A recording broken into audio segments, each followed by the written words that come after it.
to explore the traditional versus the modern way of enjoying this popular beverage. Sculpture artist Adang Chigare as he takes us through his work process.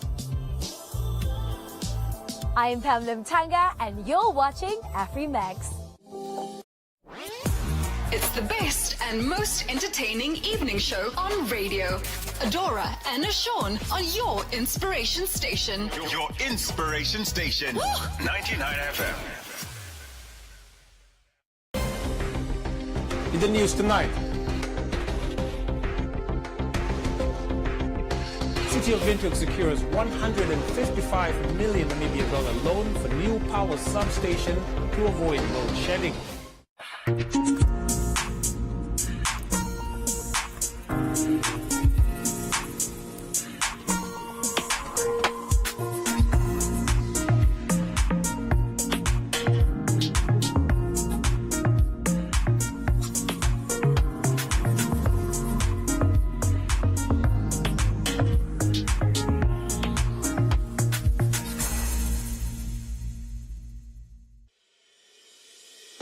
The International University of Management, a Namibian university dedicated to its people's future, a hub of abundant opportunities. We are IUM for life.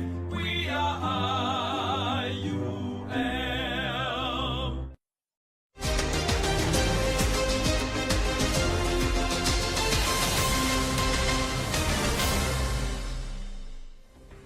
Good evening, I'm Maggie Forciero. In the news tonight, emergency services rescue man from jumping off electricity pylon. Government seeks to strengthen decentralization policy. UNAM still ranked among the best universities in the world, says Vice Chancellor. Zambezi River records highest flood levels since 2011. And Business on One comments corner, sport and the weather.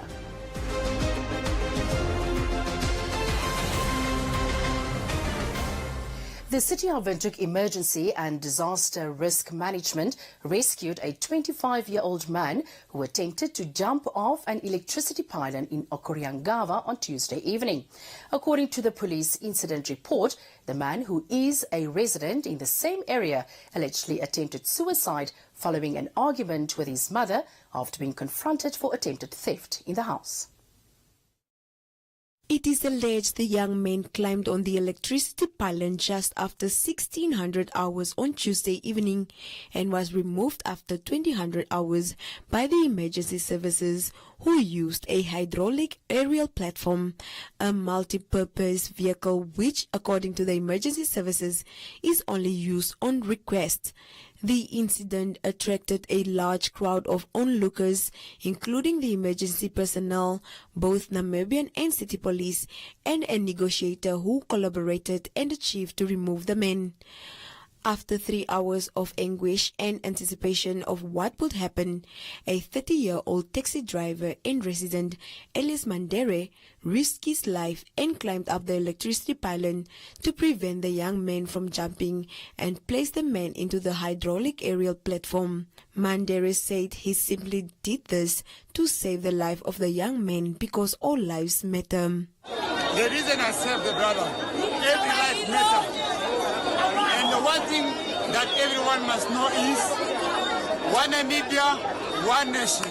City of Windhoek Emergency and Disaster Risk Management Senior Station Officer responsible for Community Fire and Awareness, Philippus Shikongo, stated that they brought out the multi-purpose vehicle, which he referred to as Pronto Skylift ladder system, to lower the man down, which took them about 2.5 hours. The Pronto goes up to 55 meters high.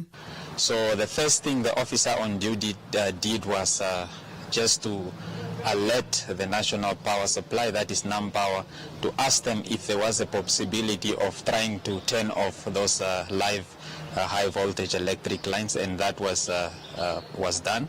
And then we now looked at different strategies of how do we get this gentleman out, because every time people tried to go up, he was threatening to jump down. So we then requested for our ladder system that we have, the vehicle standing behind me, to come out, and it was set up. And yeah, then the gentleman was lured down using different tactics. There were different entities trying to use different forms of strategies in convincing him to come down, but the gentleman was determined to stay up or rather jump down. Zachary Itodo, the initiator for the No to Gender-Based Violence and Death, negotiated with the victim to calm down. This is what Itodo had to say regarding the incident. This particular person is known to have a history, but his family members have really not cried out for help. Rather, they have only been reporting other issues. Sometime last month, he had the history of climbing onto a roof, and he actually spent the night on that roof. Mental health is really a challenge in the society, which really needs to be addressed. So I was there to give my support to see how we can rescue this victim. And luckily he was rescued by a community member. We thank the fire brigade for providing the truck, and we thank that community member, who I term to be the hero of the day, who used his discretion to go up there to get hold of him. Itodo further urged Nampower to try and fence off the electricity pylon to avoid other people from easily accessing them.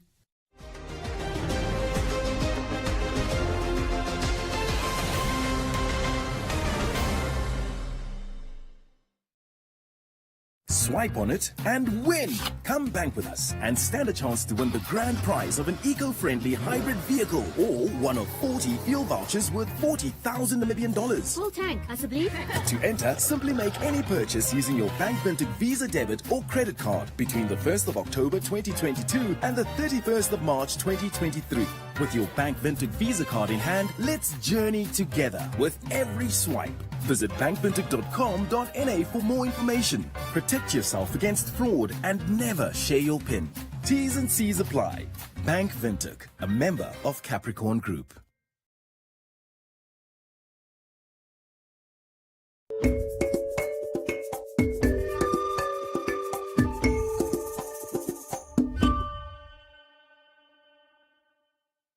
The Ministry of Urban and Rural Development seeks to fast-track the implementation and rollout of the decentralization policy.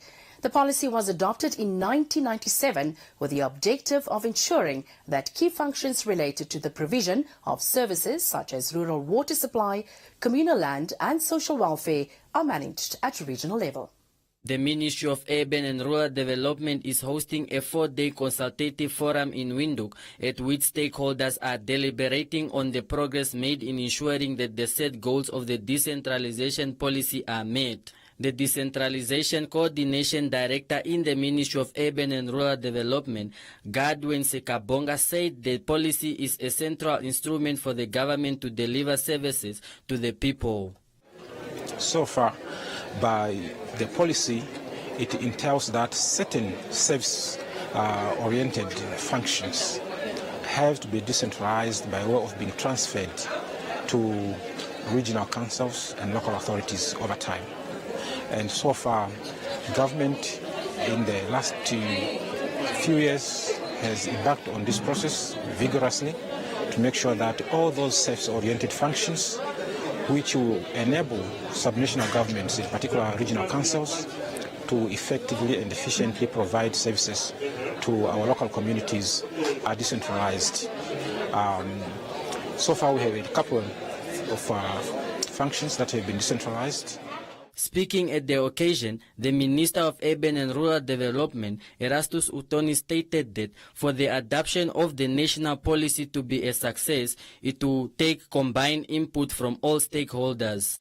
Through the adoption of this policy, government's main aim was and still remains, namely, to create an enabling environment characterized by access to participative platforms in order to empower our communities through active participation in processes of development planning and decision making.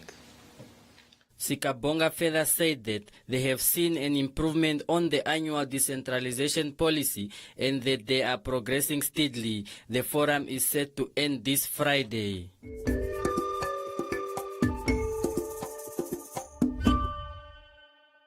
The University of Namibia Vice-Chancellor Professor Kenneth Matengo said the institution continues to maintain its position as one of the best universities in the world.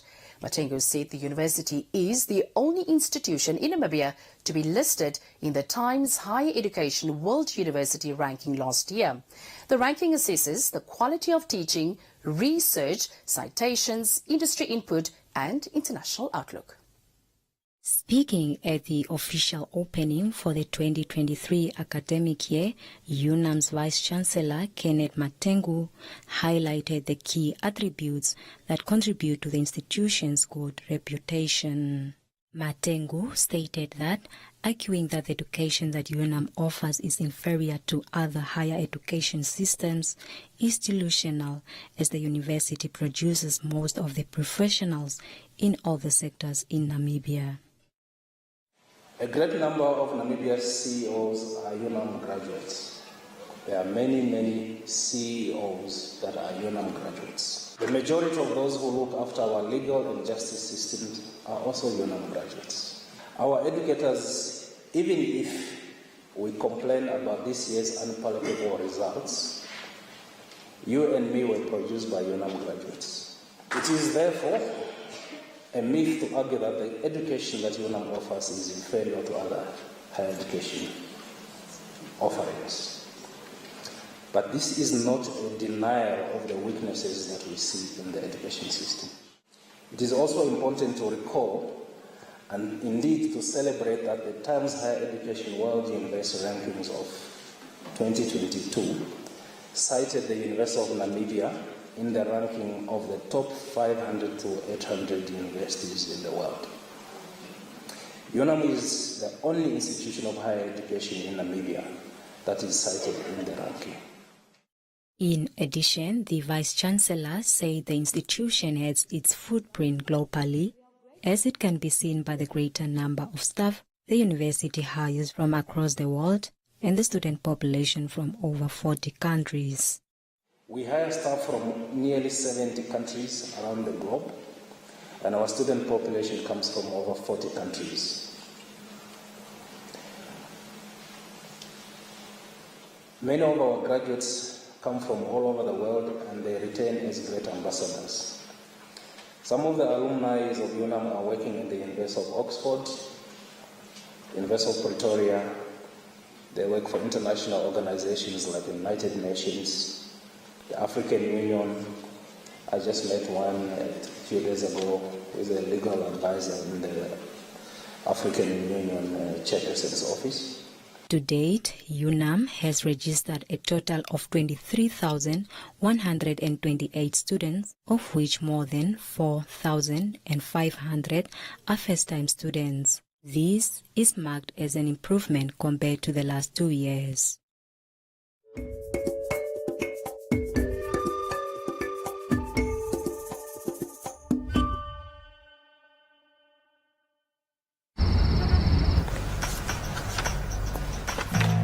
We're going even lower than we have before. In every island, every store, prices smashing through the floor.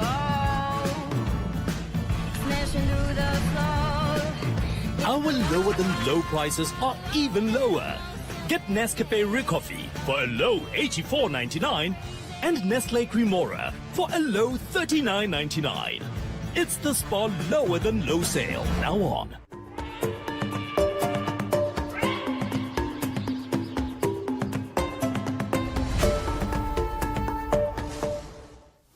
The Ministry of Agriculture, Water and Land Reform issued a public notice today alerting residents of Katima Mililu that the water levels of the Zambezi River have been rising rapidly since early last week and are expected to continue doing so as a result of above-average rainfall.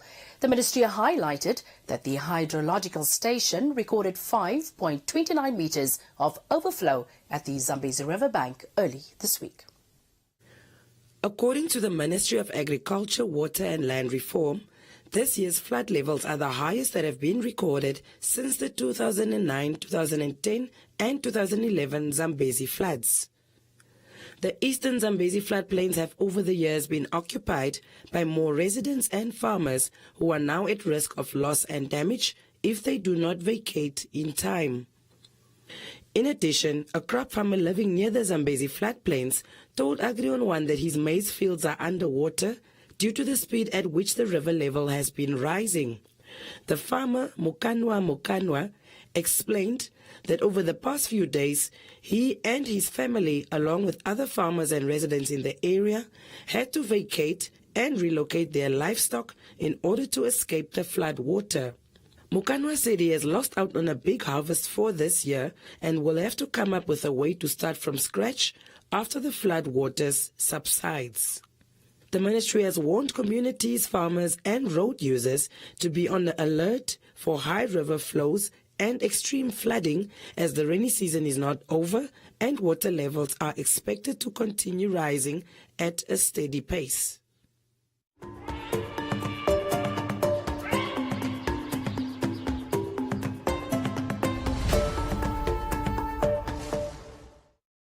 Ready?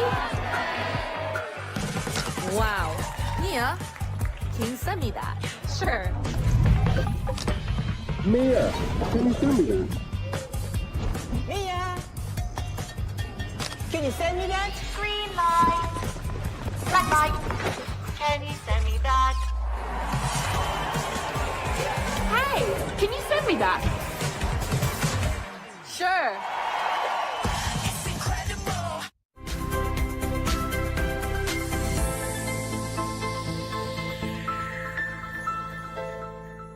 Welcome to Business on One. Employees from Pick n Pay retailers countrywide staged a simultaneous petition handover to the office of the Labour Commissioner this morning. This is after the retailer allegedly failed to implement the wage agreement it had entered into with the Namibia Food and Allied Workers Union NAFAO over 3 years ago, which stipulated employees' salaries to be increased each financial year. According to NAFAO, the wage agreement was signed for a period of 3 years, effective from the 1st of July 2019 to the 30th of June 2022. Employees from various shops countrywide this morning expressed their dissatisfaction with the Office of the Labour Commissioner's delay in processing their case. At the petition handover in Windhoek, Pick n Pay shop steward stated that the workers have given the Labour Commissioner 14 days from the 22nd of February 2023 to appoint an arbitrator to their case. Yes, the employee of Pick n Pay did not receive salary increment for the period of 2 years, and we did not get our annual bonus and housing allowance for the past 2 years because of this case. The Labour Commissioner was appointed to serve the public and be the custodian of the dispute resolution. But he is sitting in his comfortable office and does not worry or care about the delayment of the dispute.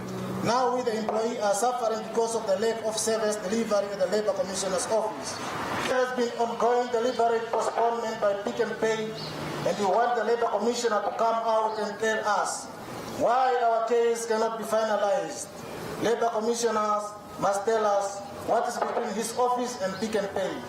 If it is the conciliator or arbitrator failed to do their work, what action did the Labour Commissioner take against those conciliator or arbitrator? The case has been unnecessarily postponed at the request of the company 3 times, and the conciliator just agreed to those unreasonable with invalid reason provided by the company. The case was again postponed 2 times because of the unavailability of conciliator. The case was set down on 11 October 2022, and the conciliator did not turn up and have resulted in another postponement. The Namibian Food and Allied Workers Union's Deputy Secretary General urged the Office of the Labour Commissioner to make sure that labour disputes are resolved within 30 days because workers end up placing blame on the unions for inefficiency. We are calling upon the Office of the Labour Commissioner to make sure that cases, labour disputes are resolved within 30 days, as stipulated in the Labour Act. So workers are complaining, workers are crying our officers as a union, we are blamed by the members that we are failing them, but it's not us. We bring the case before the Office of Labour Commissioner. The Labour Commissioner, they want to finalize the case, and now we are blamed because of that. So we are therefore calling upon the Labour Commissioner to make sure that cases have been finalized within 30 days. Deputy Labour Commissioner in Windhoek said that the matter of the Pick n Pay employees has been reallocated to an arbitrator and the date for the first hearing has been set for the 8th of March 2023. Your matter has been reallocated to an arbitrator. The dates have been already set. The first sitting will be on the 8th of March. And then there are 2 more other days that have been added to it so that we can ensure your matter's finality. And both parties' representatives have been informed accordingly.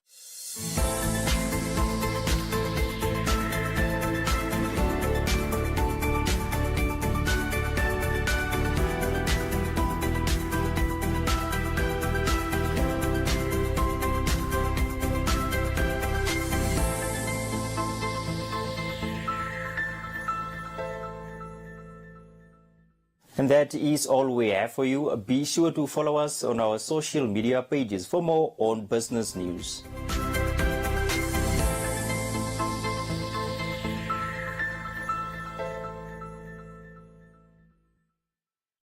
And there is one thing we all love to do, to gather around an open fire in a space that breaks down the barriers and walls between us and connects us to each other.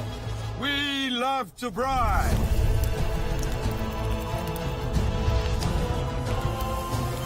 Ultimate Braai Master, coming to One Africa this February 26th. From 6:30 p.m., we're serving up good times, delicious food, and ice-cold Coke. A recipe for magic.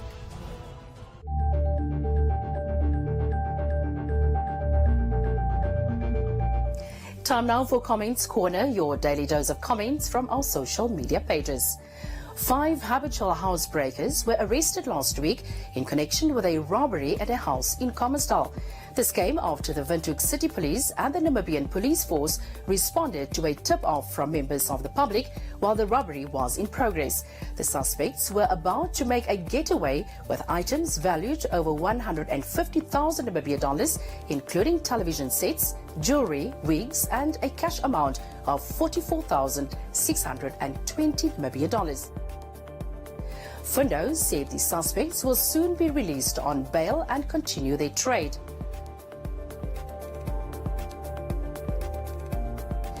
Kaino wants the suspects to remain behind bars.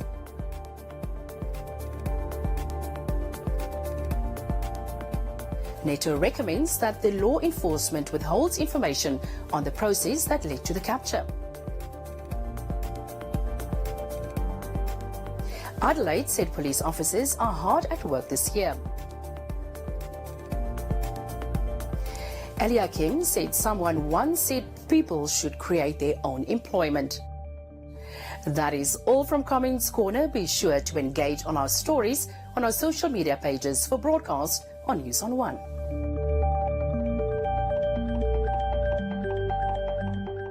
This Easter at your local OK store, there are eggs and bunnies and savings galore. But what's more, at your OK store, there hangs a golden ticket with your share of $1 million in vouchers, if you can get it. All you need to do to stand a chance to win is buy any participating product and start to imagine. You also save on Spaletta, Twist or Stony, only $16.99 each. Now Milk Farm Fresh Milk, a bargain at $34.99.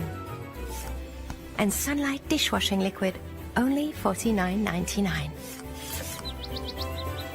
Okay, owners you can count on.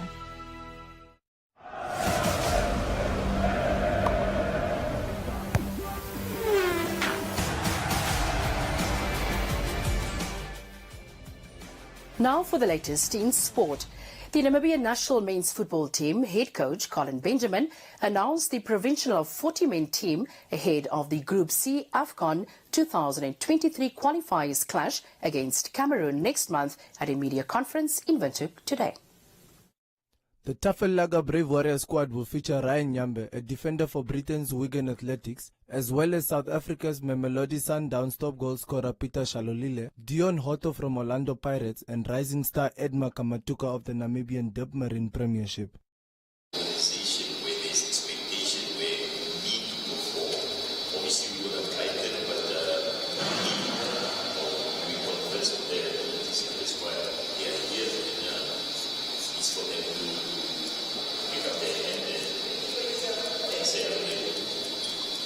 The Namibian national team head coach Colin Benjamin explained that he needs an energetic and hungry squad that consists of youngsters and experienced players. The assignment is very tough to play against Cameroon. I think we all don't need any introduction towards Cameroon, but I still think that it is not impossible. We call this, myself and the technical team, we call this mission stealing points from Cameroon. The chances are good to qualify. We need a group preparation. We need a very fit team, a hungry team. We need players that is willing to go above board. If my boundary is here, if I'm able to go above that, I think we have a very good chance. We've learned from Benjamin stated that he has left out inactive players due to the fact that they will not add energy to the team. He also noted that the local team players are expected to be in camp starting this Friday and will be released next Wednesday ahead of their weekend Dubmarine Premiership matches. These players have to report, or the Namibian-based players have to report for training this coming Friday afternoon. Training will start at 4 o'clock or 5 o'clock, and they should be at the center at 4 o'clock latest. We should bring all their training into open with, and they should get in contact with the managers. The Namibian Football Association's Marketing and Communications Manager, Cassius Muti, said that the association will make an effort to arrange buses to transport supporters to South Africa for the home match against Cameroon.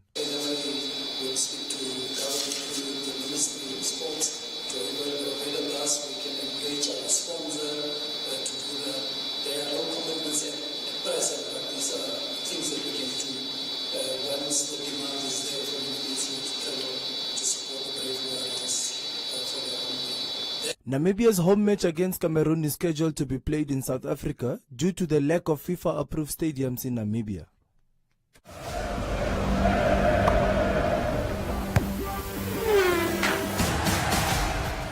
That is all the sport news we had for you. Please stay tuned for the weather forecast.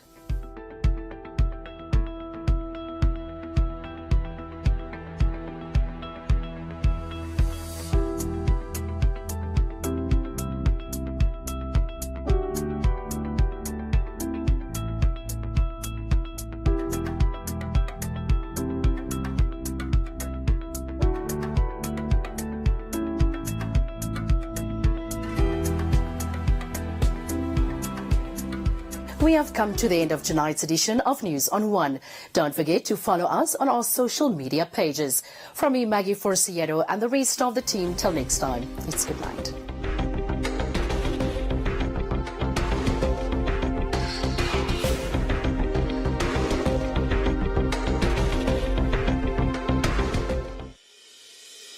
The International University of Management, a Namibian university dedicated to its people's future, a hub of abundant opportunities. We are IUM for life. We are IUM.